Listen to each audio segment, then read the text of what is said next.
कण माते समाए। मोर दुर्गा दाईओ कण कण माते समाए। जगला रच के महामाई मोर जगला रच के महामाई मोर जगते जननी कहाए। नारी के ममता माँ बसे तयो सोला सिंगार माँ। रूप हाथोर सोहे समाए।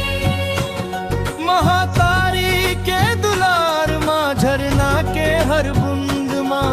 तई हर नंदिया के जलधार माँ रतिहा के तई अंजोर माँ। दाई औ दिन के उजियार माँ जुग जुग माँ दई किस्म किस्म के।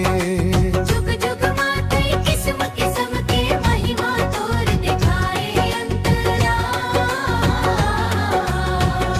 लहू के लाली रंग माँ दाई कंठ के। भाखा बोली माँ माया के फूलवा बन के। समाए दुखियारिन के कोली माँ। तीन लोकों तीन भुवन माँ तोर मूरत मन मोहे। अंतस के मोरे। मुन मंदिर माँ मोहनी मूर्तिया सोहे है अंधन गिरे। माए दरदी दाई अंधन के नैनन माँ दाई ज्योति दे। हाजा लाए अंतरा दय दया दान औ धर्म कर्म हाथोर माया माँ बंधाए है। भक्तन के भक्ति माँ दाई तोर शक्ति हा समाए है। मन मंदिर माँ तय हा बसे हस तन के हर सांसा माँ।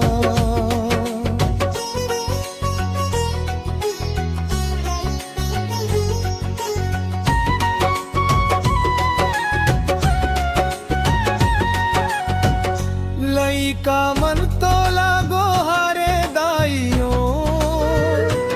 ओ तोरे आशा माँ कांति कार्तिक नित नित माता।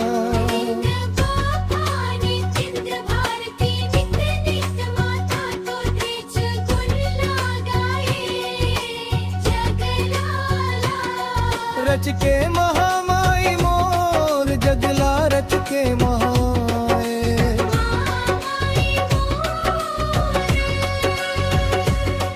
जगत के जननी कहाए।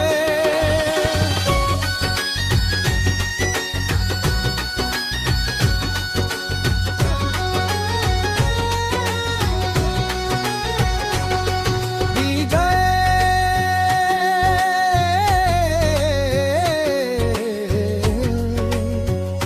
रेचके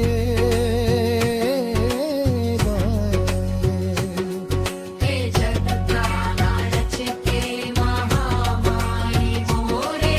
जगला रच के महामाई मोरे। जगत के जननी कहाए।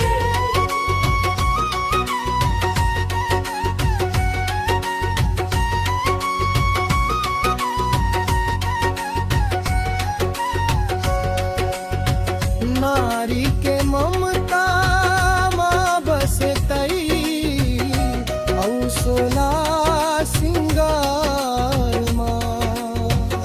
रूप हाथोर सोहे समाए।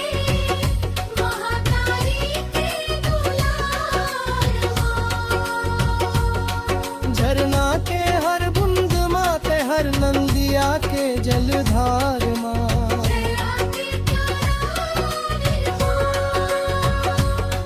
प्रतिहा के तय अंजोर माँ दाई औ दिन के उजियार माँ। जुग जुग माँ तय किस्म किस्म के। जुग जुग माते किस्म किस्म के महिमा तोर दिखाए अंतरा। लहू के लाली रंग माँ दाई कंठ के। भाखा बोली माँ माया के फुलवा बन के।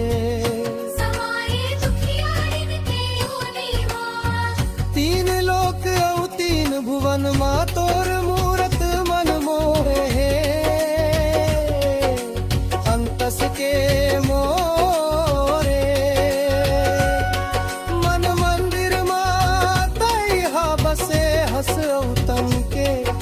सांसामा तोर लई का मन तो लागो हारे दाई ओ तोरे आशामा कांति कार्तिक नित्य माता निर्मिंद्र भारती नित्य नित्य माता तोरे च गुण लगाए जगलाज के महाकाली मोरे जगलारच के महामाई मोरे जगत के जननी